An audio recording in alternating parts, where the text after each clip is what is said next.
Molt bona tarda a tothom. Com sempre, benvingudes i benvinguts al Museu de l'Empordà. Moltíssimes gràcies per voler-nos acompanyar aquesta tarda en aquesta conversa que hem organitzat amb motiu de l'exposició al Garrigal, al barri dels Oblidats de Figueres, que sabeu que vam inaugurar a finals del mes d'abril d'aquest any, aquí a la sala d'exposicions temporals del museu amb motiu de les Fires i Festes de la Santa Creu.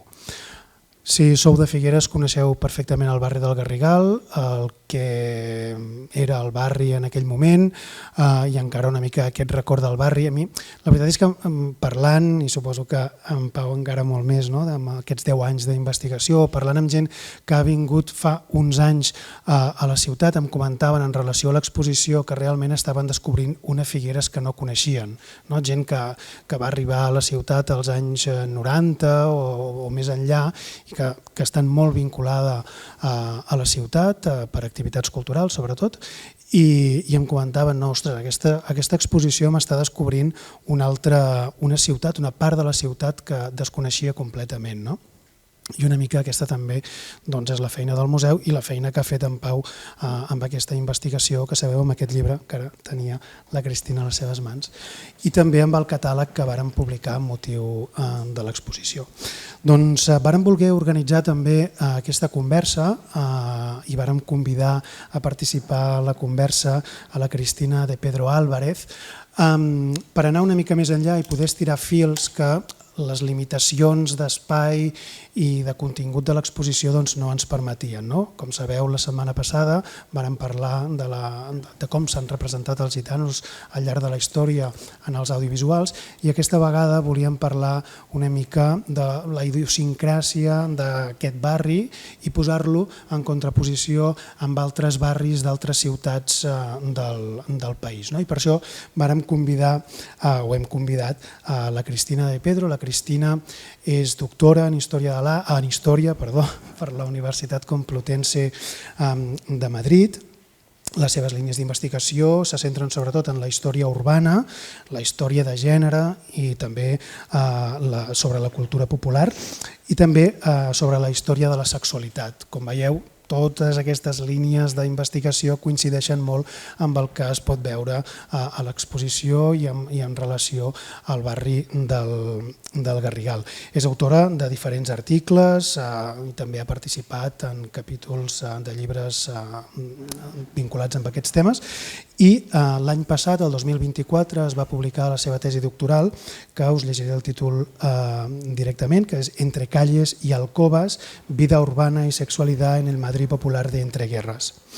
Ha sigut investigadora postdoctoral a la Universitat Complutense de Madrid i ara mateix estàs en la Universitat del País Vasco, ¿verdad?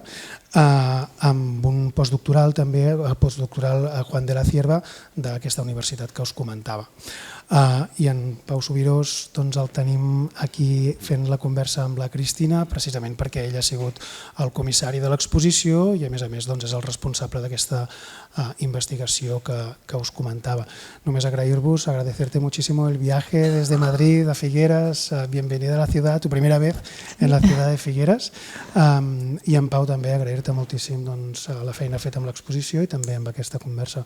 Moltes gràcies, com sabeu seran uns 45-50 minuts més o menys i després obrirem torn de paraules perquè pugueu parlar tant amb la Cristina com amb en Pau. D'acord? Fins ara. Bueno, muchísimas gracias, Eduard, y sobre todo muchas gracias, Pau, por invitarme, por darme la oportunidad de venir a Figueres, que nunca había estado aquí y bueno, he tenido la opción además de conocerla de buena mano, ¿no? A través de Pau hemos dado un paseíto por lo que era el Garrigal y bueno, otras partes de la ciudad y la verdad es que es un placer. Muchas gracias al museo por contar conmigo, también por hacerme llegar un libro de esta calidad, porque realmente me ha impresionado mucho, no porque no pensara que pudiera ser así, ¿no? Pero realmente es un libro y una exposición también que para los que trabajamos un poco dentro de la historia social o lo que se llama historia desde abajo, ¿no? Que es historia desde la gente común, pues puede ser un ejemplo absolutamente genial, ¿no? Por todo lo que contiene el libro que vamos a ir, yo creo, comentando ahora. Pero sí que quería destacar, para empezar, como la el intensísimo trabajo de fuentes, ¿no? De trabajo de archivero, de historiador, de periodista, de no sé, de reportero que has hecho durante 10 años, ¿no? Que me comentabas antes que ha durado esta investigación y que se ve muy bien en el libro, ¿no? Cómo sigues todos esos rastros, esas trayectorias individuales. Entonces, me parecía interesante empezar la conversación pues comentando un poco las fuentes, ¿no? Con las que trabajamos. Primero tú para tu investigación, igual luego yo puedo aportar algo, pero que además creo que coinciden, ¿no? Y que son fuentes que además que son las fuentes que hay para poder trabajar sobre la gente corriente que por no tener acceso muchas veces a la palabra en público, pues digamos su rastro en la historia pues ha quedado un poco difuso, ¿no? Entonces, si nos puedes contar un poco con detalle tus fuentes, todo ese trabajo que has hecho de ratilla de archivo. Sí, gracias, Cristina. Bueno, está bien explicar el trabajo de búsqueda en fuentes y todas las fuentes que he utilizado. Aprovecho también para decir que me he sentido muy identificado y veo que el proceso ha sido bastante común a la hora de buscar fuentes. La tesis que has escrito y también me he leído atentamente desde hace tiempo para el acto que montábamos. Ya se ve que también creo que es una cosa que compartimos, aparte de las temáticas que se hablan.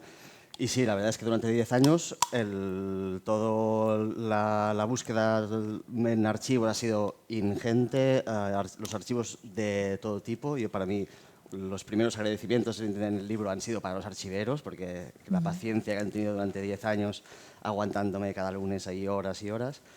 Y también al final las fuentes que te da un archivo, que en este caso han sido múltiples, desde archivos policiales, archivos judiciales, archivos de la administración y sobre todo la sorpresa que da ver cómo se han conservado ciertos documentos y toda la información que te dan. Sí, es que, bueno, digamos, el tema que más nos conecta, ¿no? Yo creo, hay muchos temas que nos conectan, pero hay uno de ellos que es principal, que no es la cuestión de la prostitución.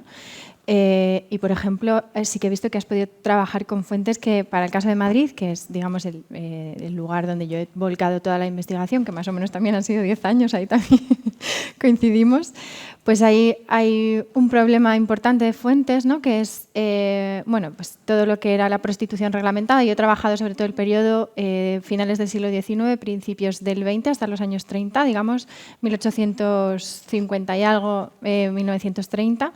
Y ahí es todo el periodo de una de las primeras reglamentaciones de la prostitución. Entonces hay como un servicio, ¿no? Que luego lo podemos hablar, el servicio que se llama de higiene, donde se conserva pues toda la información sobre los prostíbulos que existían, los que estaban matriculados, las prostitutas que estaban inscritas, ¿no? Que tenían, si quieres luego comentar un poco de cómo funcionaba esto.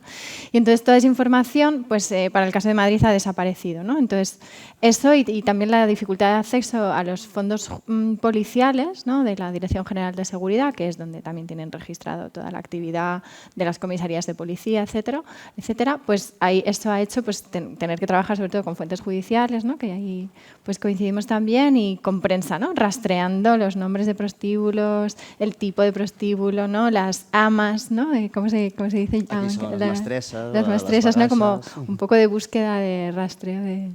Y bueno, en este caso yo creo que comentabas, ¿no? Que sí que teníais algo del servicio de higiene especial para Figueres. Aquí en Figueres, por suerte, conservamos bastante material de archivo de la época de la higiene especial. En concreto, solo son de unos años, pero la cantidad de documentos que se han conservado de esta época es tan grande que te permite trabajar mucho sobre ello. En ese sentido, yo sí que quería hacer una cosa que antes no lo hemos hablado, y es que cuando escribí el libro intenté no utilizar bibliografía de autores o de investigadores. Ajá. Una de las características que intenté, como tampoco quería decir que fuera un libro de historia, hice mucho trabajo de trabajar sobre lo que encontraba en los archivos, prensa y testimonios orales, pero sí que no había esta parte de investigación porque no quería que me intoxicara y creo que hoy vamos a ver también parte de eso. No quería que me intoxicaran experiencias previas o investigaciones previas porque claro, eran experiencias que yo no sabía si se podían extrapolar lo que sucedía en Madrid, Barcelona o París o otras ciudades, a Figueras. Entonces intenté hacerlo con el mínimo de bibliografía posible. Y en esto está muy bien, pero una vez terminado el libro, o casi antes de terminarlo, para no decir ninguna burrada, resulta muy gratificante luego ver estudios como el tuyo, o también leí una de Gemma Nicolás, así que habla sobre la prostitución y dices, ostras, las conclusiones a las que llegaste con las fuentes que tenías en los propios archivos, vale, está bien, te has hecho toda esta construcción. Y en ese sentido, el sistema de la reglamentación en el siglo XIX, que es una cosa que aquí en Figueres no se había investigado nunca y son temas nuevos, creo que es el gran tema. Sí, sí. Yo creo que sobre todo de este periodo, ¿no? Sobre todo se ha investigado bueno, pues, cómo se reglamenta, ¿no? Cómo se pasa de un sistema en el que la prostitución está prohibida, o sea, digamos, no se permite el ejercicio de la prostitución, a un modelo de, digamos, que se puede entender como de gestión liberal, ¿no? De la prostitución, ¿no? Que nace, pues yo creo que sobre todo de dos preocupaciones fundamentales. Una es la cuestión del contagio venéreo, ¿no? Que es algo que está empezando a preocupar cada vez más, y la otra cuestión es la de la visibilidad de la prostitución en la calle, ¿no? Al menos para Madrid, y que se inspira un poco en el modelo parisino, es así, ¿no? Entonces, ¿cómo hacemos, o esto es lo que digamos, el problema que se plantean, ¿no? Los higienistas y quienes organizan, digamos, urbanísticamente también la ciudad, ¿no? Cómo hacemos, ¿no? Que la prostitución, que consideran algo inevitable, pues pueda encajar dentro de un modelo de organización y de orden social que permita, por un lado, el acceso, ¿no? A la prostitución, porque se considera no solo irremediable, sino también necesaria, pero de alguna manera controlada, ¿no? Entonces el burdel es como la pieza clave, ¿no? Y para aquí, para Figueres, si no me equivoco, es también así. Sí, aquí funciona exactamente igual. Hay varias reglamentaciones a lo largo de la historia, pero sí que solo se ha conservado una entera, que precisamente es la reglamentación municipal, que es la que hizo el Ayuntamiento de Figueras en 1889.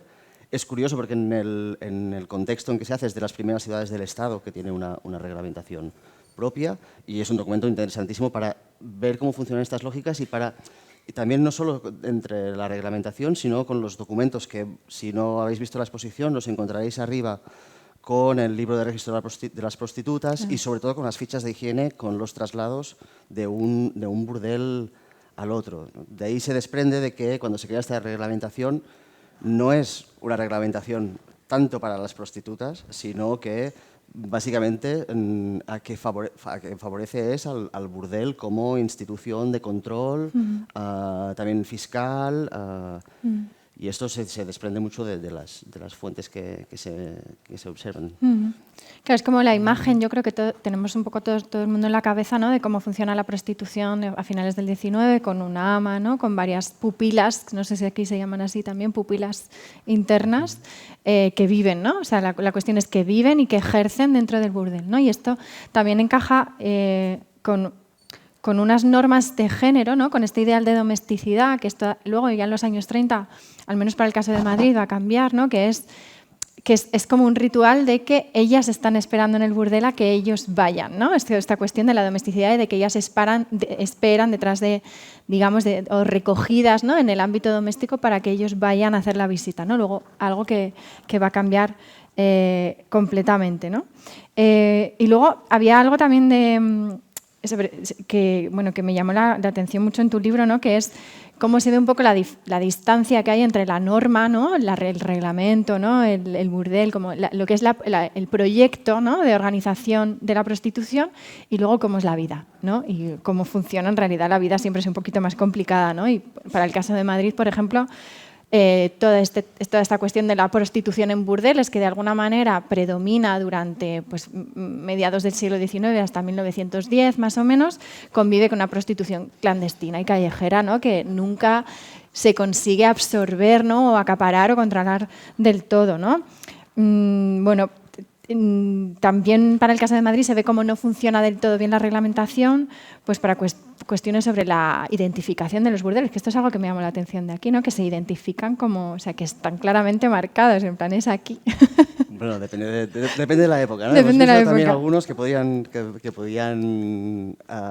parecer una carbonera o unos bajos. En cualquier caso, sí que la reglamentación de Figueras del siglo XIX, una de las obligaciones que dice para los burdeles es que deben estar debidamente identificados y que deben poseer un farol encendido de colores siempre en la entrada. Pues, eso lleva algunos problemas porque para los vecinos de alguna casa tener un farol ahí pues claro. implicaba... Pues esto es interesante porque en el caso de Madrid es todo lo contrario, no se pueden identificar como tal, ¿no? O sea, y luego es mentira porque se identificaban, esto es lo que se ve en por ejemplo, en las noticias de prensa salen muchos de multas a burdeles porque ponen no sé qué, incluso uno que tiene su propio cartel, o sea, quiero decir que es una reglamentación que no se cumple del todo. Pero me llama la atención cómo pueden convivir en el mismo periodo, ¿no? Esta idea de identificar claramente dónde se ejerce la prostitución, ¿no? Ubicarla en un sitio de la ciudad. Y en el caso de Madrid, que es no, o sea, esto existe, todo el mundo lo sabe, pero esto tiene que estar oculto, ¿no?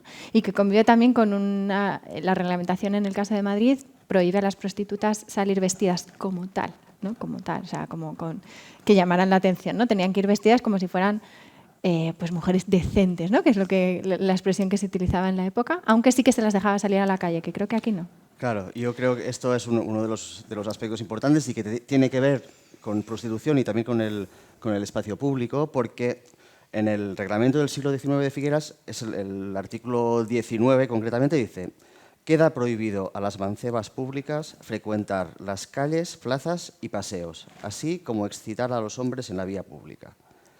Eso que tiene esa parte incluso graciosa, lo de excitar a los hombres, que es de la forma que está escrito, en realidad tenía unas consecuencias muy graves, que es que realmente lo que estaba diciendo es que las prostitutas tenían prohibido salir a la calle. Entonces, esto también es, cuando le haces una lectura en profundidad, aún te sigue insistiendo en la idea de que la reglamentación estaba bastante enfocada a que las prostitutas estuvieran recluidas dentro de un burdel. Hay otras frases del reglamento que no salen explícitamente en esto, pero en prensa se reproducen, que también se les prohíbe asomarse a los balcones, cantar canciones o hacer insinuaciones desde las ventanas. Ya, en eso sí que es una coincidencia y yo creo que también era una cosa que no cumplían mucho, muchas de ellas, ¿no? Sí que en este caso, cuando existe un problema, y es que también hemos hablado de la reglamentación, pero también hay un buen nombre de prostitutas clandestinas. Entonces, desde el momento en que una prostituta no puede ir en el espacio público, la pregunta es ¿qué identifica? Cuando tú has dicho lo de ir vestidas como prostitutas, ¿qué identifica a una mujer que ejerce la prostitución o no? Y esto en Figueras, igual los que habéis leído el libro conoceréis la anécdota, que es súper curiosa, cuando en Figueras un periodo súper corto, abolicionista, en que se elimina la regulación de la prostitución, y precisamente el pretexto para eliminar esta regulación es que choca con los derechos elementales de las prostitutas porque no pueden acceder a la calle, y esto pues es una anomalía legal que hay que poner fin. Todo el mundo le parece bien y le parece muy humano, pero luego cuando se pone en práctica, la sociedad figuerense, sea del color político que sea, lo ve fatal, y en la prensa aparecen un montón de quejas porque dicen: oye, que en la calle hay prostitutas, o que estoy en el teatro y se me ha sentado una prostituta al lado. Entonces, sigue habiendo este estigma, esta identificación, y entonces el problema en ese momento es que las prostitutas ganen este derecho de poder circular por la calle. Y no tenían ninguna hora reglamentaria, ¿no? Porque esto existía en Madrid, como tenían prohibido circular por el espacio público hasta determinada hora, ¿no? Por ejemplo, a partir de las 12 de la noche. Ahora no recuerdo bien las horas, porque además esto va cambiando con los reglamentos, pero sí que había unas horas, que por supuesto también se saltaban, pero en el reglamento constaba como tal, a partir de esta hora se puede. Entonces, lo que yo veía era quejas de vecinos que decían: es que están circulando a las 5 de la tarde, ¿no? Cuando salen los niños del colegio, o cuando al lado de este sitio, en el teatro también, ¿no? Muchas veces. Aquí Aquí no existe una hora de ir a buscar. Sí que existen documentación de juicios en que sí que se encuentra alguna denuncia por mujeres que salen del Garrigal al centro de la ciudad, pero ya es más en relación a la ropa que llevan, si llevan faldas demasiado cortas o así, no por el hecho de ejercer. De hecho, una cosa que es muy curiosa aquí en Figueras y que pasa en pocas ciudades, en las ciudades grandes sobre todo no pasa, es que la prostitución en la vía pública siempre ha estado proscrita, y lo ha sido durante toda la historia. En Figueras nunca ha habido prostitución callejera, y no sé si ya tiene que ver con este reglamento tan estricto del siglo XIX, que se ha mantenido una tradición de que la presencia de la prostitución no podía ser como hacia el calle. interior, ¿no? Siempre De puertas para adentro. Pues es que en el caso de Madrid, incluso dentro del reglamento se concebía que hubiera prostitución callejera. Y tenían, o sea, como que se clasificaban, ¿no?, los tipos de prostitutas, las pupilas de burdel, las que trabajan en casas de recibir, que ahora hablaremos de esto, y luego pues las prostitutas callejeras, y se concebía como tal dentro del reglamento. O sea, sí. Lo que pasa es que ellas tenían que pasar, no sé si lo hemos dicho antes, tenían una prostituta que estaba, digamos, oficialmente registrada, tenía que pasar toda una serie de exámenes médicos, ¿no?, para, digamos, controlar toda esta cuestión de la transmisión de enfermedades venéreas, sobre todo la sífilis, ¿no?, que era como el gran problema de salud pública, ¿no?, de esa época, así lo contaban. Y entonces estas prostitutas callejeras estaban obligadas a recibir las inspecciones en sus casas, ¿sabes? O sea, que sí que existía como esa parte de control, pero supongo que mucho menos efectivo que en el caso de las que trabajaban en burdel. Aquí en Figueres, como se estuvo luchando muchos años para que hubiera un centro municipal donde las prostitutas durante el siglo XIX fueran a recibir las revisiones sanitarias, yo creo que no se llegó a construir nunca, se está como 30 años hablando de esto, y el médico higienista sí que pasaba por los burdeles a visitar a las prostitutas con cartilla, y se sabe que en las épocas en que lo fue un célebre doctor aquí en Figueres, que es el doctor Pelayo Martínez, el padre del arquitecto, fue médico higienista durante muchos años, igual es una cosa que no es tan conocida, y él sí que se ocupaba, no sé si por voluntad propia, de ir a las casas de las prostitutas clandestinas a pasarle revisión. La mayor parte de las veces no conseguía, porque hay muchas denuncias de que se negaban a los exámenes. A los exámenes, pero sí que había este servicio a... Claro, luego este modelo, digamos, yo para la tesis lo he estudiado como en la transición entre dos modelos, ¿no?, que creo que aquí es un poco diferente. Hay este modelo, digamos, asentado en el burdel que se llama, ¿no?, la Maison Close francesa, el burdel de régimen interno, la casa del lenocinio, tiene como muchos nombres, y hay un cambio que yo he relacionado con la transformación urbana de Madrid hacia otro modelo que se asienta en la casa de recibir, ¿no?, en la que ya las prostitutas ya no viven dentro de la casa, del burdel, ¿no?, sino que simplemente son amas que tienen como si fuera una especie de pensión, ¿no?, pero con cuartos para el ejercicio de la prostitución, y que además tienen que tener una licencia como tal de casa de recibir, ¿no? Y entonces, sobre todo a partir de los años 10 y ya como un modelo completamente consolidado en los años 20 y 30, en Madrid deja de haber estos burdeles clásicos y sobre todo lo que hay son casas de citas y de recibir, ¿no? Y entonces, claro, la transformación que esto implica para la forma de ejercer el oficio, porque ya no estás dentro esperando a que vayan a la casa, sino que son ellas las que circulan por el espacio público y sobre todo sobre los nuevos espacios de ocio para captar a la clientela y llevarla a las casas de recibir, ¿no? Y este es un poco el modelo que se consolida en los años 20 y 30 y que tiene que ver también, yo creo, o coincide temporalmente, y no creo que sea casualidad, con un cambio en las normas de género, ¿no?, en que la presencia de las mujeres en el espacio público empieza a estar cada vez más aceptada, ¿no? Y digamos que yo creo que son como dos, ¿no?, que siempre lo pensamos como la evolución de los ideales de género y de la prostitución como cosas como muy separadas, y en realidad yo creo que están mucho más entremezcladas de lo que podemos pensar. Aquí es un poco distinto, ¿no? Yo creo que sí que es verdad que los grandes cambios que sufre la calle La Junquera y el tipo de local y la forma que tienen de ofrecer la prostitución, sí que a veces van ligados, y más tarde, sobre todo en los años 60, 70, irán bastante ligados con el contexto sociocultural de la época y las relaciones entre sexos, pero aquí sí que el modelo clásico de burdel como casa cerrada, aquí aún funcionará hasta que el franquismo decreta su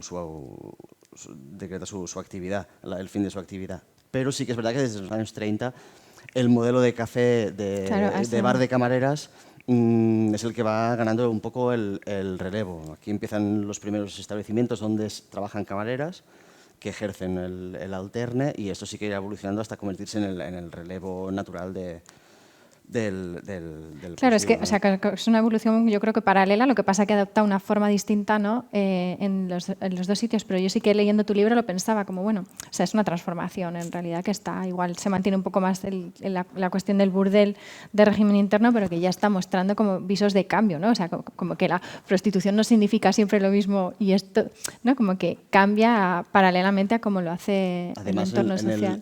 Hay un momento en que sí que aparecen muchas quejas por parte de amas de burdeles en los años 40 que elevan quejas al gobierno civil porque está prohibido servir alcohol en los prostíbulos legales, no se podía tener servicio de bar. Ajá. Entonces ellas hacían escritos considerando que esto era un agravio porque igual no lo decían directamente porque sí que había una solidaridad entre gente de barrio, pero sí que el local de al lado igual servían camareras, pero que no tenían cartilla, y ahí sí que era un bar, pero al de al lado, como tenía el establecimiento como burdel, solo podía tener un sitio donde las chicas esperaban y entraban los clientes. Claro, como lo que se llamaba hacer como salón, ¿no? Esto, sí. Vale. Claro, ahí en realidad de alguna manera está reglamentada, tenía desventajas, ¿no? Claro. Esta es la cuestión que yo... Es algo que yo me pregunto, ¿no? De al final cuántas, porque al final yo creo que tenemos registros sobre todo de las que están reglamentadas o para el caso de Madrid o las que son más conocidas, pero pienso, ¿realmente merecía la pena? ¿No? O sea, es una pregunta que me hago, ¿no? A nivel de... Sí.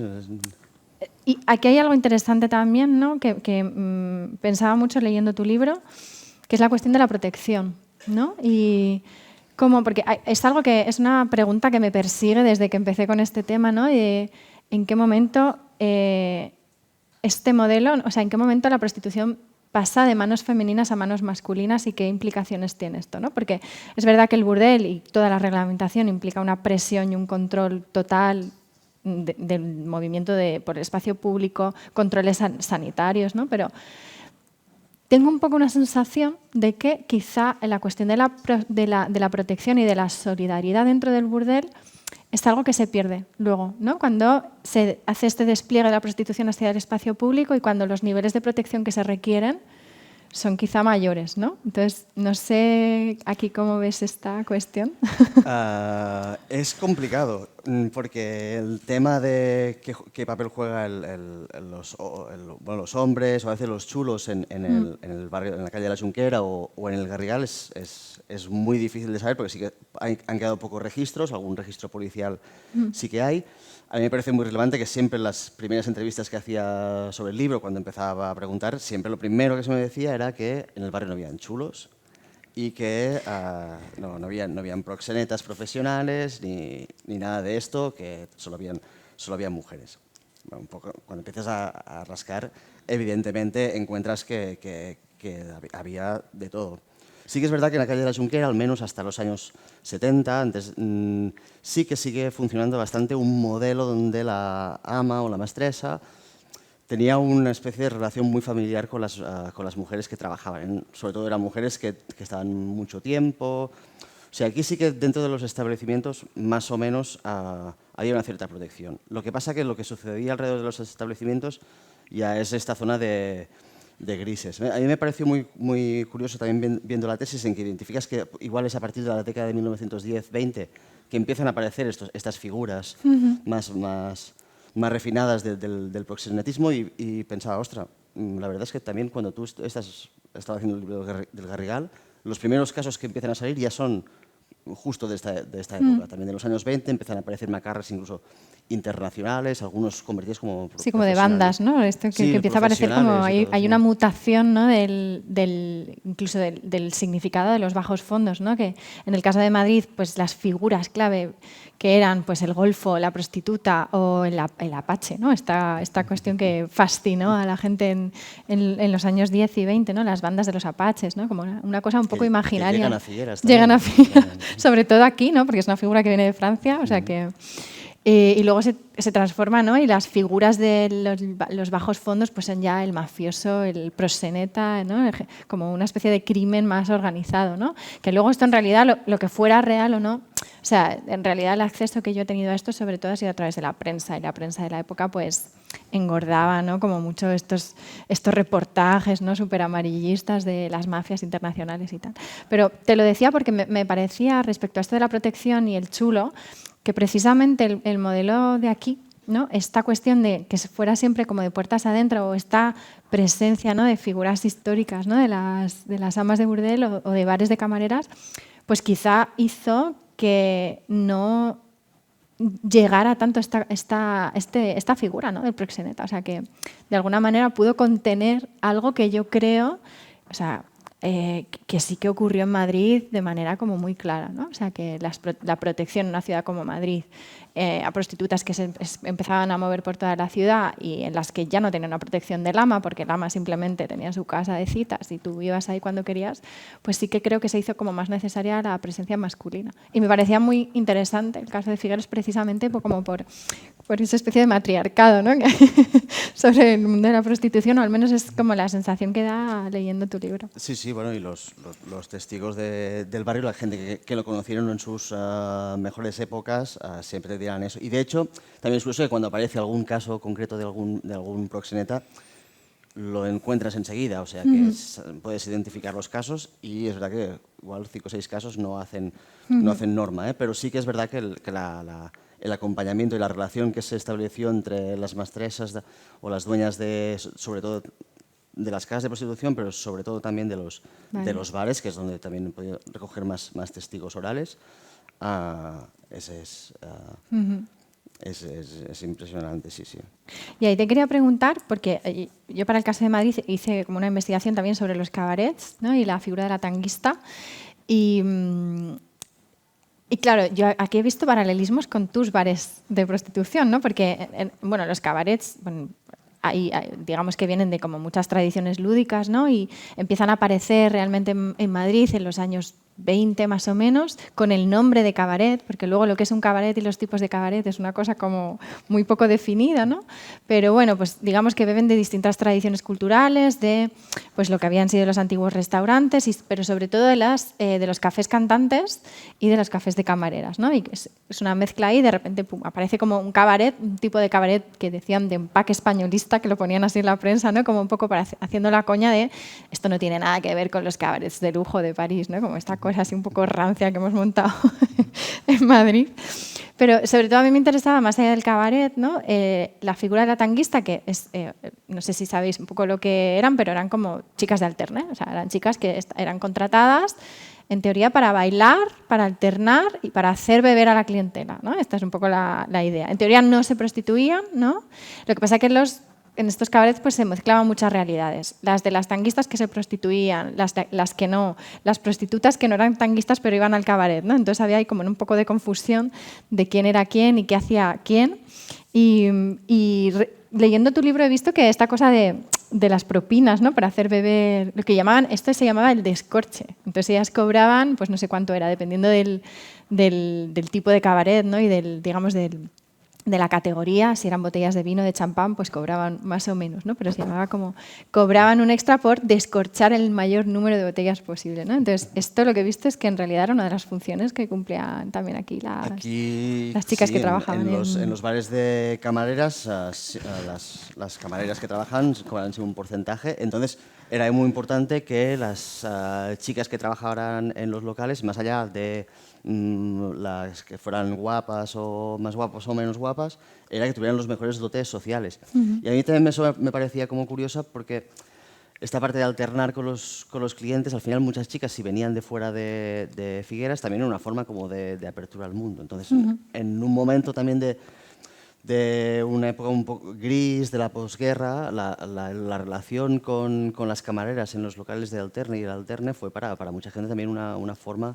de huir un poco del ambiente gris de la época. Yo me gustaba cuando, leyendo la tesis, que bien que haya salido el tema de los cabarets, porque justamente en el libro del Garrigal se eliminó todo el capítulo existía un capítulo de unas 50 páginas que era todo sobre los cabarets de Figueras. Hay una investigación que ahora aún seguirá inédita, pero que me han dado muchas ganas de recuperar a raíz de preparar esta conversa. Y que de hecho en la exposición también podéis ver algunas partes con las publicidades del Entrebank y uno de las fachadas que tenía el edificio, que lo hemos visto antes. Entonces aquí hay toda una historia de Bruselas. Aquí sí que esa parte de quererse diferenciar de Francia no es tan obvia, sino que realmente igual lo que queríamos era decir, no, tenemos el cabaret más francés que de los Claro, no, franceses. lo que quiero decir es que en la prensa, o sea, había quienes vendían el cabaret madrileño como una cosa fenomenal, ¿no? Idéntica, copiaban los nombres de los cabarets de Francia, como en todas partes, ¿no? Pero había toda una prensa humorística, ¿no? Que no sé si tenía un punto moralista también, pero que lo que hacía era decir, a ver, esto no tiene nada que ver con un cabaret parisino. Estos son 4 señoras que habéis puesto ahí. En cambio, aquí uno de los debates que hubo, claro, el cabaret más importante que hubo, que es el que está mostrado aquí arriba, es el Entrebank, y hubo mucha coña entre la prensa moralista de la época sobre el Entrebank, que es el tropiezo, claro, que bueno, es como un mal tropiezo de esta ciudad, todo lo que se asociaba al nombre. Pero luego cuando el Entrebank cierra, lo abre un empresario y lo llama el Alcázar Parisien. Pues sí, es típico lo de París. Bueno, está todo el mundo, se hace una campaña en prensa de que cómo puede ser que se hayan atrevido con este nombre pomposo, encima con referencias castellanas, que esto es muy macarrónico, que la rotulación está en castellano, que quieren hacer, y se cambia, se mantiene el nombre. De hecho, el Alcázar Parisien estará abierto menos de un año por navajazos, por peleas y todo. Pero sí, con los nombres hubo mucha coña. Y en relación a lo que explicabas, el Entrebank, que fue un local fuera de serie, que es una pena que no se haya conservado, no se haya conservado en la memoria todo el mito que había detrás. También existía la figura del tanguista, no tanto como de alterne. El nombre que se decía aquí en Figueras me parece bonito, que es el de Papallona, ¿no? Es el de la mariposa. Y ellas se encargaban de también hacer beber a los clientes, cobrando un porcentaje, y sobre todo de hacerles jugar a lo que se llaman los juegos prohibidos, Claro. que había un reservado para la gente benestante de Figueras, para que después de ir al baile o así pudiera... El Entrebank era una cosa como fuera de serie, que tenía hasta una cobla de sardanas propia, que tocaba sardanas regularmente cada semana.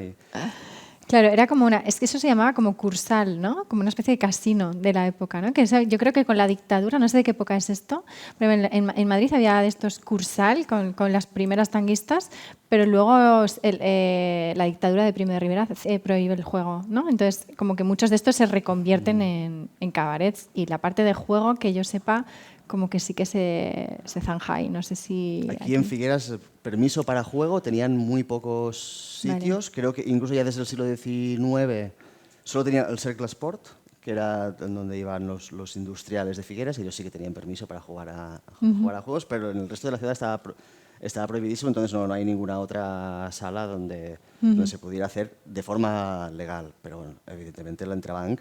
Sí, se ve que el reservado para los juegos prohibidos era más grande que el propio escenario donde iba la gente a bailar, o sea que es una cosa muy escandalosa.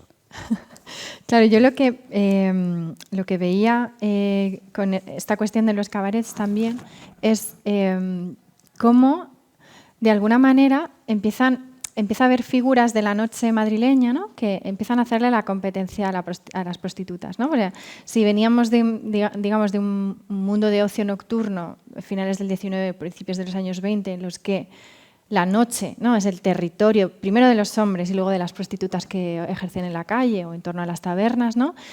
Con la modernización de la ciudad y sobre todo con la aparición de bares de alterne, digamos, toda una serie o una red de locales de ocio erotizado, ¿no? Y en el que empieza a haber presencia de hombres y mujeres, y aparte de eso los espectáculos eróticos, ¿no? Que empieza también a desarrollarse, bueno, ya a finales del siglo XIX con las primeras varietés, los años 20, etcétera, pero en ese momento como que se consolidan, ¿no? A los teatros de revista, de género erótico explícito, ¿no? Con desnudos encima del escenario y tal. Entonces yo lo que veo también en esta transformación del modelo es que las prostitutas se trasladan hacia los grandes centros de ocio porque es allí donde empieza a haber la clientela, ¿no? Porque el circuito ya no es el de la visita a la taberna y luego al burdel, sino que el ocio empieza a estar más volcado también hacia afuera, ¿no? También para las mujeres. Entonces, de alguna manera las prostitutas se ven obligadas, ¿no?, a salir de su circuito propio y a moverse hacia estos grandes centros de ocio, como podía ser pues el centro de Madrid, ¿no?, la Gran Vía, la calle Alcalá, o ya las zonas de los distritos de ocio popular, como lo que sería hoy Lavapiés o Malasaña. Y aquí lo que veo, ¿no?, es como que está concentradito, ¿no?, en el Garrigal. Aquí sí que es verdad que la prostitución no sale casi nunca del barrio. Sí que en alguna época, en los años 60, empieza a hacer servicio de taxi o así, pero son como cosas siempre muy discretas. Sí que es verdad que hay un momento del año en que las prostitutas salen del barrio del Garrigal, que es el momento del carnaval. Vale. Al menos al finales del siglo XIX y principios, hasta la Guerra Civil. De hecho, muchos de los cabarets o también algunas de las sociedades recreativas que montaban las grandes fiestas del carnaval, en Figueras los carnavales en aquella época sobre todo tenían un carácter bastante privado, o sea, no se hacían celebraciones en la vía pública, sino que cada sociedad o cada local montaba su propia fiesta. Y normalmente en estos cabarets las fiestas solían ser fiestas de máscara, donde había también una reglamentación muy específica donde estaba prohibido quitar las máscaras de la gente bajo orden de expulsión del local. Incluso se venía en el siglo XIX en algún momento en que incluso la policía prohíbe arrancar las máscaras a los ciudadanos que las lleven por la calle. El carnaval se tomaba muy en serio. Y este momento del carnaval en que las prostitutas, gracias a la máscara, pueden acceder a todos estos locales de ocio, es súper importante y es muy revolucionario y hace que el carnaval en Figueras sea, después de la feria de la Santa Creu, sea la fiesta principal del año en la que se vuelca todo el mundo. Y aunque tengan sus propios locales selectos, los locales de empresarios, los locales de comerciantes y así, en los cabarets, que es donde se puede juntar todo el mundo bajo el anonimato de la máscara, es donde se dice que fueron las fiestas masonadas, porque se juntaban los banqueros con las prostitutas, con los gitanos del Garrigal, que también era de los pocos momentos en que espacios de ocio donde eran aceptados. Y entonces ahí lo que se producía dentro de los establecimientos era, es abierto a la imaginación de cada uno. Las crónicas son bastante divertidas, hay crónicas modernistas preciosas de lo que pasaba en los cabarets. Pero más allá de esta parte también, que es la parte como divertida de la relación que hubo por carnaval entre la diferente gente, yo siempre también quería reivindicar estos cabarets que existieron en la ciudad, tanto el Entrebanc como el Odeón, los que vivieron después, como sitios donde se conocieron también muchas parejas ampudanesas. O sea, más allá de los bailes de costureras que se hacían por las tardes, o sea que es un poco el sitio. A veces siempre tenemos como la idea en un entorno más o menos rural como el nuestro, de que la gente se conocía en el baile del pueblo y que se conocieron bailando sardanas, pero igual no, en los años 20 teníamos locales donde se tocaba jazz, donde había espectáculos de flamenco, psicalíptico, y ahí se conocieron también muchas de las parejas. Claro, es que yo creo que en torno al cabaret, ya lo decían en la propia época, es que la verdad es que la literatura que hay de época sobre el cabaret es para llorar de risa, ¿no? Porque es como muy contrapuesta. Tienes pues toda la parte, ¿no?, desde un discurso súper moralizador, ¿no?, del cabaret como un lugar de perdición, perversión, ¿no?, como las peores cosas pasan ahí dentro, y luego tenías discursos en prensa de decir, este sitio es aburridísimo, o sea, si tú quieres ir a aburrirte, ve al cabaret, ¿no? Entonces hay como tanta literatura y como tanto mito en torno al cabaret que en realidad yo creo que tenemos una idea, o sea, que no sabemos cómo era, ¿no? Como entre esas dos posibilidades que había. Yo creo que en realidad lo que había era una cosa como mucho más cercana, ¿no? Esto que dices tú, ¿no? Bueno, pues es que era un nuevo local de fiesta, ¿no?, donde había tanguistas, donde había sobre todo una pista para bailar, ¿no?, que yo creo que era lo más determinante. Y en el caso de Madrid, yo también he visto, muchos de estos cabarets por la tarde funcionaban como las primeras discotecas, en realidad. Era lo que se llamaban los dancings comerciales, ¿no?, que tenían un horario de tarde para los jóvenes, pues como un poco como ahora, y que en esa franja horaria se llamaba también bailes de modistillas. Entonces pues iba ahí las chicas de clases populares y los chicos y iban allí, y entonces en ese momento en teoría no se podían vender bebidas alcohólicas, ¿no? Y les ponían música y según la categoría del cabaret, pues tenían pues una pianola o tenían una jazz band, dependiendo un poco.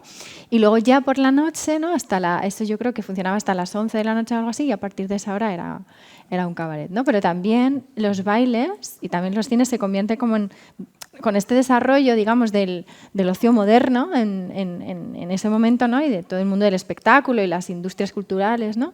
Pues se convierten en lugares donde conocer al novio, ¿no? Y esto es una de las cosas que yo detecté para la tesis, ¿no? Que digamos que los propios rituales del noviazgo o del cortejo, ¿no? Que antes, digamos, cuando Madrid era una ciudad mucho más pequeñita y sobre todo cuando no había estos espacios de ocio tan marcados, ¿no? tan dirigidos hacia la juventud, pues los novios se conocían, ¿no? En el barrio, a veces en el lugar de trabajo, ¿no? En el taller que tenían enfrente de casa, ¿no?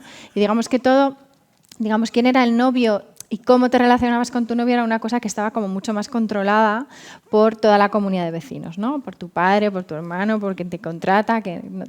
Y yo lo que veo es que con el desarrollo del ocio, pues, y de hecho para la tesis lo que hice fue un poco hacer el trazado de los recorridos que hacían por la ciudad. Y se ve que las chicas de clases populares se mueven de norte a sur de Madrid pues porque hay un dancing ahí, porque aquí está el baile de no sé qué, porque aquí está el cine de no sé qué, ¿no? Y cómo de alguna manera eso permite un menor control por parte de las familias. Entonces, todos estos espacios, efectivamente, yo creo que son claves para entender cómo se transforman no solo la prostitución o el mercado sexual, entendido en término amplio, ¿no? Sino también las pautas de ocio, de sociabilidad, vamos, digamos, no comercial, ¿no? Completamente. Bueno, en este sentido, en el caso figuerense pasará eso unas décadas más tarde, sobre todo a partir de los años 60 y con mucha fuerza en los años 70, pero esa forma de relacionarse, la relación de personas de diferentes barrios, aquí en el caso del Garrigal, pues precisamente la dirección es siempre la misma, nunca es hacia el Garrigal. Los casos que se han recogido, y de hecho muchos testigos aún hablan de eso, de la dificultad que tenían los jóvenes del Garrigal para relacionarse de una forma, digamos, sentimental o sexual con otra gente de otros barrios, precisamente por el estigma que poseía el propio barrio. Entonces la dirección sí que siempre era una, y de hecho están las anécdotas que explica varias vecinas del barrio en la que se escondían en portales para que cuando les acompañaba el noviete o la persona que les gustaba no supieran que aquella chica vivía en el Garrigal. Entonces aquí sí que la marginación jugó un papel súper importante. Pero luego contabas que había como mucha comunidad, ¿no? O sea, que este estigma de alguna manera generó también una identidad como de protección, ¿no? O de solidaridad, o un poco intuí en Sí, total. La gente que, bueno, incluso ahora los ex vecinos que hace muchos años que no viven en la calle de la Junquera, el recuerdo de vivir como si fuera una gran familia es una constante que todo el mundo lo recuerda, bueno, lo explica, que es de las primeras cosas que se explican cuando se habla de los años gloriosos de la calle de la Junquera.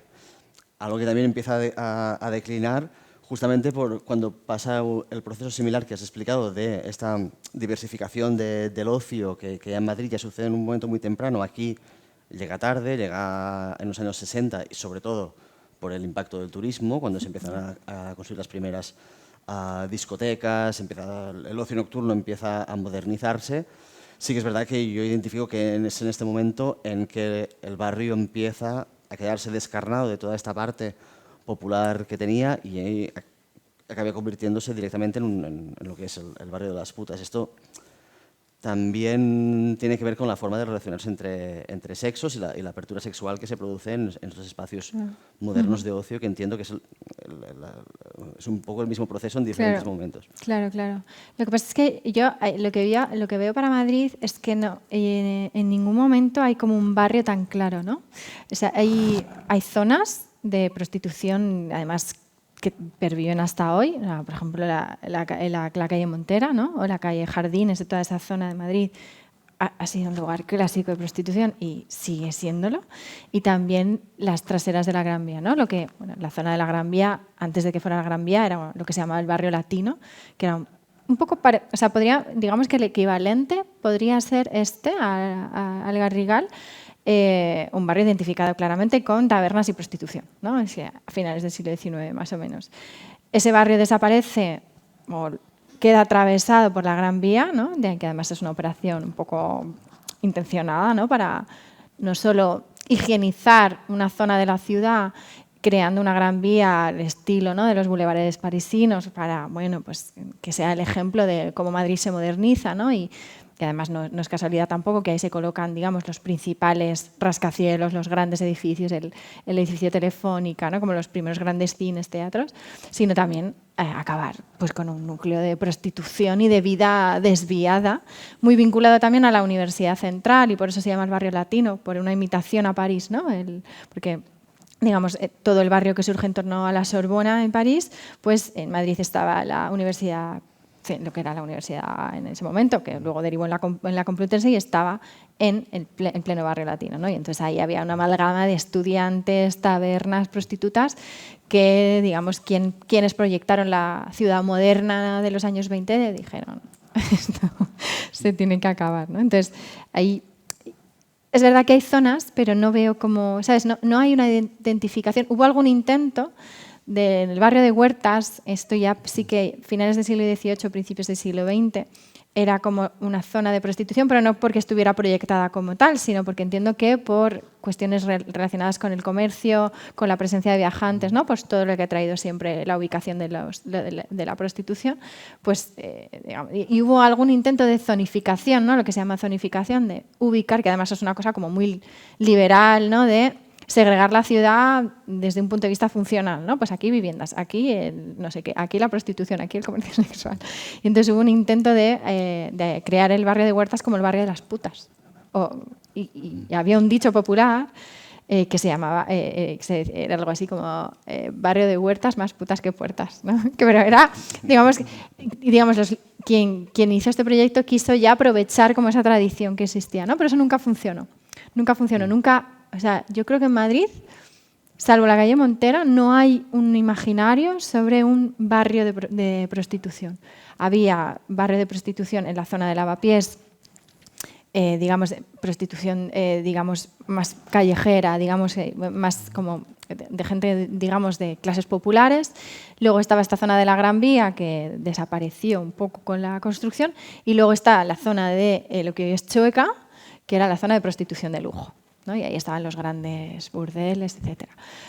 Pero no hay una identificación tan clara, ¿sabes? Como yo sí que creo que en el momento en que un espacio se identifica claramente con la prostitución es donde empieza todo este conflicto, que aparte de ser social, político, donde entra ya el urbanismo como la gran solución a los males, como eso de matar moscas a cañonazos, pues para esto el urbanismo va perfecto. Me parece también muy interesante la violencia urbanística, la violencia que tienen las palabras que se utilizan como la zonificación, pero también me parece curioso que cuando se habla de abrir estas avenidas se habla de higienización o de higiene, que es la misma palabra que se utiliza para los padrones de prostitutas. O sea, que esto todo tiene como una relación. Aquí en el caso de Figueras, pero claro, en Cataluña también es bien conocido también el caso del Raval de Barcelona.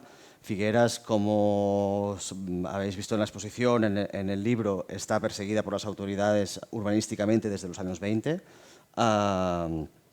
Se utilizan, bueno, no solo porque urbanísticamente hay algún problema concreto, sino que se identifican con conceptos que ponen, por ejemplo, la memoria del plan urbanístico de Pelay Martínez identifica directamente que el problema son las formas de vida, ¿no? Que la gente vive amontonada en mezcolanza de sexos y de funciones. Yo creo que aquí el problema, más allá del urbanismo, es el tipo de gente que vive y el tipo de actividad que se relaciona. De hecho, cuando se produce la gran transformación del carrer de la Junquera de aquí Figueras, es inmediatamente después de la clausura de los bares de prostitución. Entonces, la causalidad desde un episodio al siguiente es obvio, y eso no lo digo yo, o sea, cuando se proyectan los edificios nuevos en el año 2000 para reedificar lo que habían sido los prostíbulos. Una de las normas que se hace desde el ayuntamiento es que no hayan bajos, aunque hacía 20 años, bueno, 10 años que no existía ningún local de prostitución en el barrio, pero aún así, para curarse en salud, dicen que en estos edificios no puede haber ningún bajo para que no haya la remota posibilidad de que algún día se abra ahí un local de prostitución. O sea, el fantasma sí que recorre. Y esto exactamente vemos el mismo ejemplo en el Raval de Barcelona, con la higienización o al final la demolición o el desplazamiento prácticamente forzado de miles de vecinos, también porque son espacios, utilizando la nomenclatura que utiliza el Ayuntamiento de Barcelona en la época, es desconflictivizar, dice que vive gente con comportamientos desordenados, y que hay que buscar una cultura del control. Y me gusta un fragmento que me parece súper violento, que dice que la problemática de estos barrios no vendría de afuera. O sea, primero se cura en salud para no decir que no queden como racistas, dice, sino que tiene que ver con la gente del lugar. Se ha producido una pérdida de normas culturales propias y que deriva, por tanto, en una situación de anomia, de falta de sentido, en la que el individuo no sabe cómo orientar su conducta al no estar socialmente delimitada. O sea, que identifica estos barrios como gente sin moral, con una moral peligrosa para la propia sociedad. Sí. ¿Eso es Eso en el Raval de ¿Y en qué año? En el 2000. Es que es alucinante porque en realidad el lenguaje ha cambiado un poco, pero yo conozco esto un poco, no porque sobre Lavapiés se hiciera una operación parecida, ha tenido sus procesos de rehabilitación, pero que han sido un poco distintos a este, pero me recuerda todo el rato al discurso higienista de finales del siglo XIX. O sea, exactamente igual, como el que se vuelca sobre Lavapiés, que se identifica como los barrios bajos, no necesariamente prostitución, pero sí los barrios bajos, donde pues, lo que se critica es precisamente lo mismo, pues mezcla de gentes, lo que se llamaba en la época vivir maritalmente, ¿no? Que era vivir amancebado, ¿no? Que la gente mantuviera relaciones sexuales antes del matrimonio, lo cual era muy normal en el Madrid de los años de finales del 19 hasta los años 20. Chiquillos por la calle, un uso del espacio público no aceptable, ¿no? O sea, esta cuestión de la frontera no marcada entre lo que es un ámbito privado y un ámbito público, ¿no? Que era muy propio de cómo se habitaba la ciudad, yo creo, a principios del siglo XX o a finales del siglo XIX. Hasta el final de su eso es, ¿no? Y es como todo el rato esta insistencia en que tiene que haber una manera determinada de habitar la ciudad y de habitar los barrios y cómo eso se entremezcla y a veces se utiliza la prostitución para justificarlo, ¿no? O sea, en barrios en los que hay una realidad de gente que se dedica a la prostitución, pero que aparte de esto simplemente hay vidas que se consideran desordenadas, ¿no? Y que de alguna manera pues hay que, no sé, como que controlar, ¿no? Como que encauzar, ¿no? Y a veces es a través de discursos, a veces es a través, yo por ejemplo, lo que he visto en Lavapiés para finales del 19, ya te digo, no son reformas urbanísticas como la que se hizo en el barrio latino con la Gran Vía, pero sí que había, por ejemplo, pues grupos pues recuerdo concretamente a las damas catequistas que hacían allí como una especie de batidas para casar a la gente, para convencerlos de que se bautizaran, ¿no? Como que esta idea de recristianizar un barrio que está completamente perdido de la mano de Dios, no en el sentido físico, sino moral. Y sí, es que es un discurso como permanente, ¿no? Que es que va adecuando el lenguaje un poco, va modernizando el lenguaje de manera que se perviva, ¿no? Pero que en realidad lo que se está diciendo es lo mismo, ¿no? Como... Sí, a mí uno de los juegos que en el libro, porque no lo permitía, pero sí que hemos intentado hacerlo en el catálogo de la exposición, no sé si alguien se ha dado cuenta, porque será la ocasión para poder explicarlo, quería hacer un juego, y es que cada capítulo va acompañado de una frase sacada de la prensa o de documentos administrativos, y todas las frases tienen algo en común, que son frases con un lenguaje violento en relación al barrio. Y el juego que yo quería hacer, como el libro también abarca tiene también un orden más o menos cronológico, es que hacer una especie de reflexión a la persona que lea por qué hay estos fragmentos tan desagradables. Y es que no hay ninguna diferencia entre un texto de finales del siglo XIX sobre el barrio y uno del año 2001 hecho por algún concejal del ayuntamiento. La violencia sobre estos tipos de espacio es atemporal completamente y súper normalizada. Pero hay no sé cómo vamos de tiempo. Vale.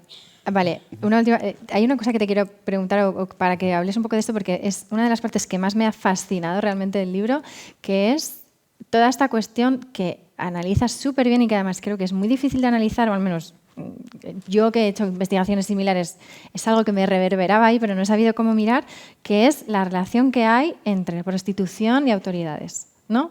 Y toda esta cosa de la tolerancia y de la frase esta que utilizas, ¿no? De las propias normas, las normas no escritas, ¿no? O sea, cómo hay realmente, o sea, porque lo que creo que tiene muy válido tu libro es que o sea, lo que explicas es cómo funciona la prostitución desde abajo, no lo que pauta un reglamento, sino, o sea, realmente cómo funciona esto, ¿no?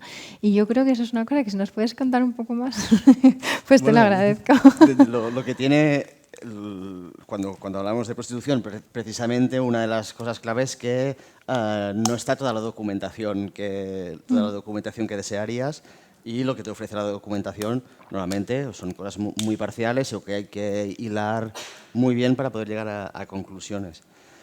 En este caso tuve la suerte de que todo el tema de las normas no escritas, que ya son como súper famosas, las del famoso comisario Linares, que cuando se clausuran los burdeles hay una cantidad muy grande de locales de prostitución y de prostitutas, entonces él se monta un plan. Claro, esto es en el franquismo, ¿no? O sea, hay una etapa de reglamentación y luego en los años 50, ¿no? Eso a partir de los años 50. A partir de los años 50 en teoría está prohibida. Está prohibida la prostitución y entonces todo pasa a ser ilegal. Entonces, desde la comisaría de Figueras se monta un plan, pero súper bien organizado y que en parte funciona. Se podría decir que funciona bastante bien y de hecho eso garantiza que hayan los locales que se abren en los años 40, muchos aguantan hasta los años 70 hasta que no se jubilan las maestresas. Se crea un plan para hacer una reglamentación de la prostitución casi con las mismas cosas que habían durante la reglamentación, pero hacerlo como alegalmente. Pero bueno, como era la policía quien hizo este propio reglamento, que no sé si en algún momento llegó a estar por escrito en algún sitio. Entonces es una suerte que gracias al Antonio Herrera, que fue comisario después en los años 80, hizo una conferencia que me pasó el texto donde explicaba todos los puntos que tenía este reglamento.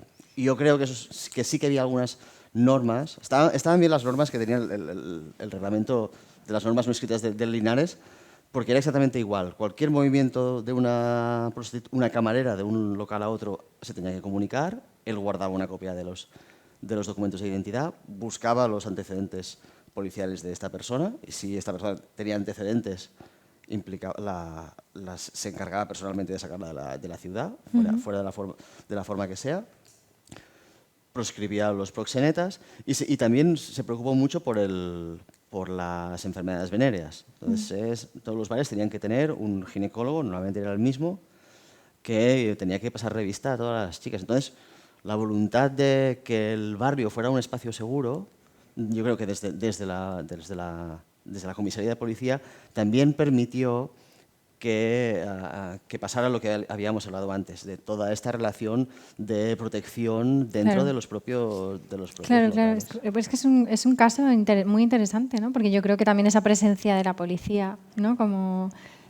O sea, de alguna manera permite que no haga falta un chulo, ¿no? Sí, de hecho también todo empieza a perder un poco de sentido por el contexto del momento, pero también Linares se jubila y todo, o sea, las amistades de toda la vida entre las maestresas y policías y claro, hay un relevo generacional que es lo que hace que en muy pocos años todo pase muy rápido hasta la desaparición. Me encanta eso. Porque siempre es difícil como rastrear la actividad que hace la policía, ¿no? Esto gracias también a los vecinos y a toda la gente que ha hecho. Pues lo dejamos aquí si queréis. No sé si alguien tiene alguna pregunta. ¿Y la prostitución ¿Masculina qué? Ya, bueno, Ya está. buena La pregunta. Y después añadir otra cosa, que yo trabajé 43 años al Cor de María.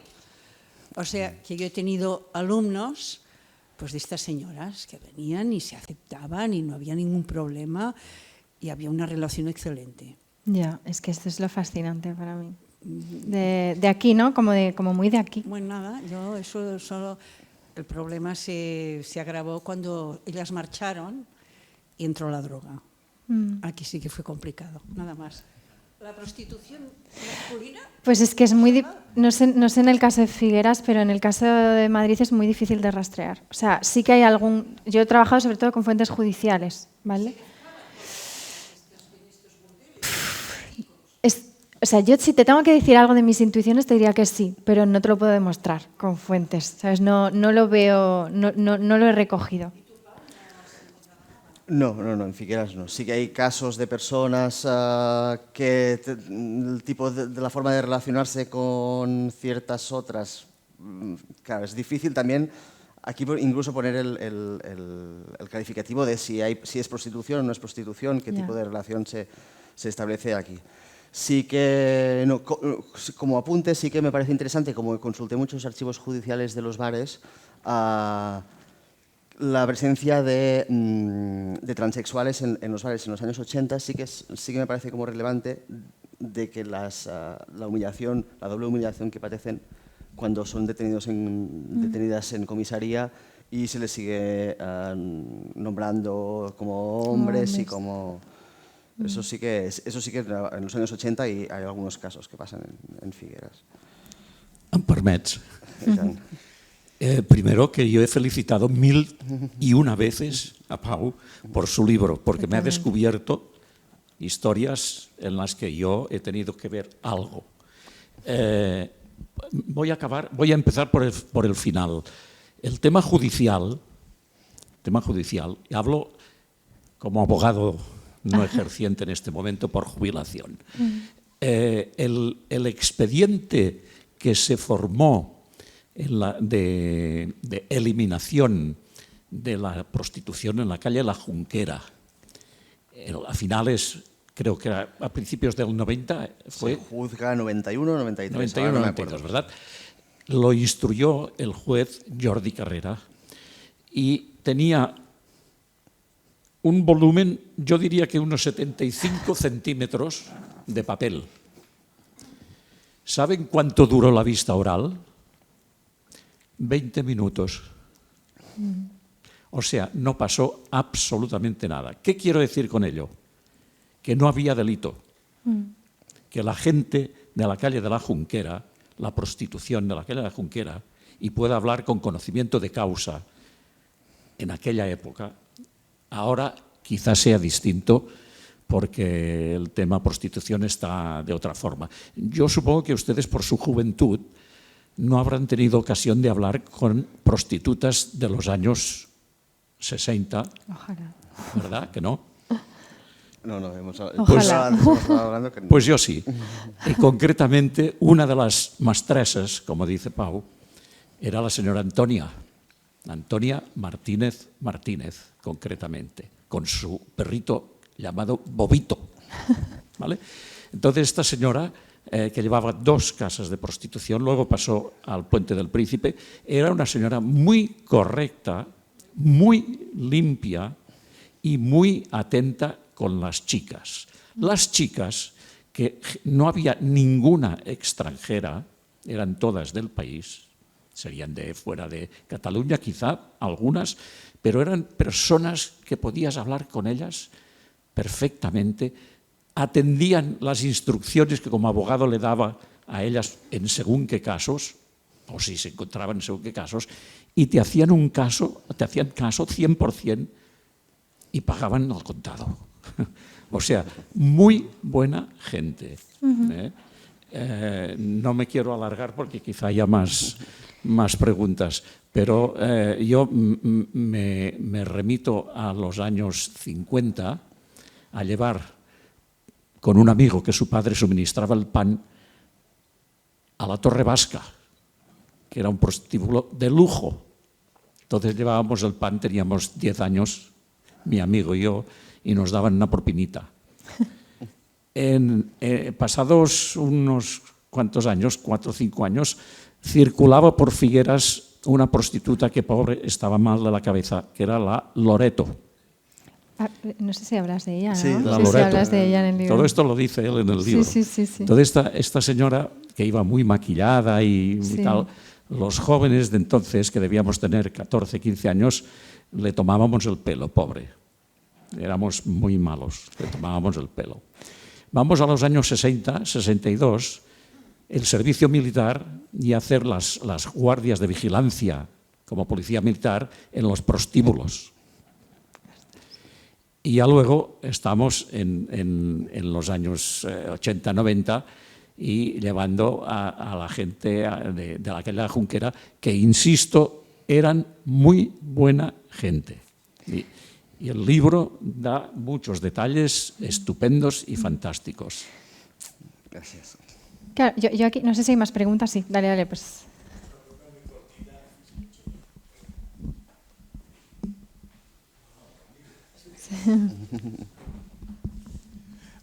Con tantas ordenanzas de regulación de la prostitución que han existido, ¿ha habido alguna ordenanza de regulación de tarifas?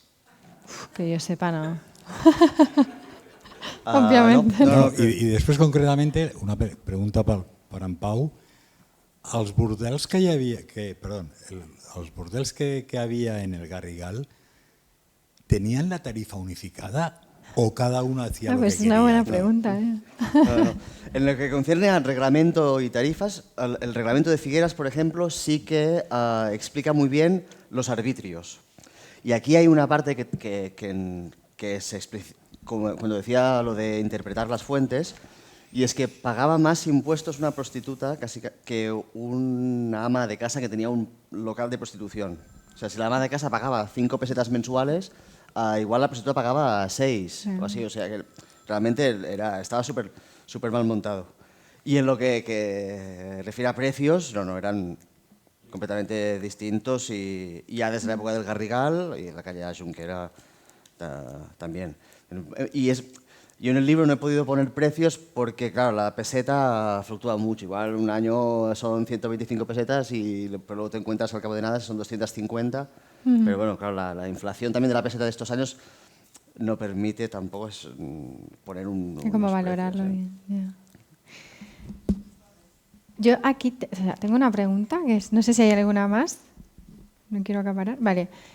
O sea, ¿por qué crees que se genera, y tu testimonio me vale, ¿no? Con algo que ya me había transmitido tu libro, ¿no? O sea, ¿por qué se genera como esa convivencia, o sea, como esa integración, ¿no? O sea, me da la sensación de, no lo sé, que quizá en Madrid también era así, yo no lo he podido explorar, pero ¿qué es lo que hace que aquí, como esa relación con el mundo de la prostitución, no sea tanto desde el estigma, o quizá un poco, pero no tanto, como en otros sitios, ¿no? Y puede haber testimonios como estos, por ejemplo, ¿no? O sea, ¿por qué pasa esto aquí y en otros sitios? Somos muy buena gente. Sois muy majos. Nos queremos todos. Sois muy abiertos, dije, fenomenales, ¿vale? No, sí, ¿no? Pero, no, porque pero bueno, es algo llamativo. O sea,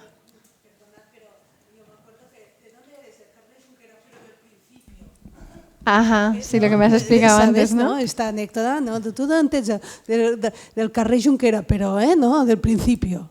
Claro, pero es como esta cosa de no el quieres... que está al lado de la plaza Ayuntamiento, después, Claro. ¿no?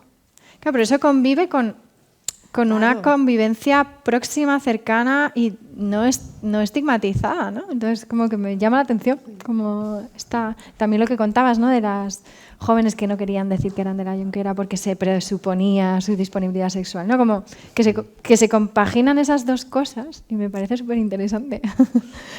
Bueno, es que el Garrigal es una historia. Está claro, ¿no? Tenías que escribir ese libro. Ya.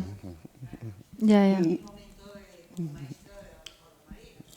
Ya.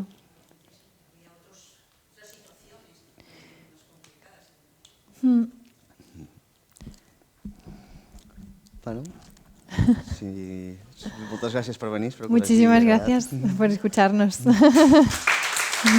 Gracias.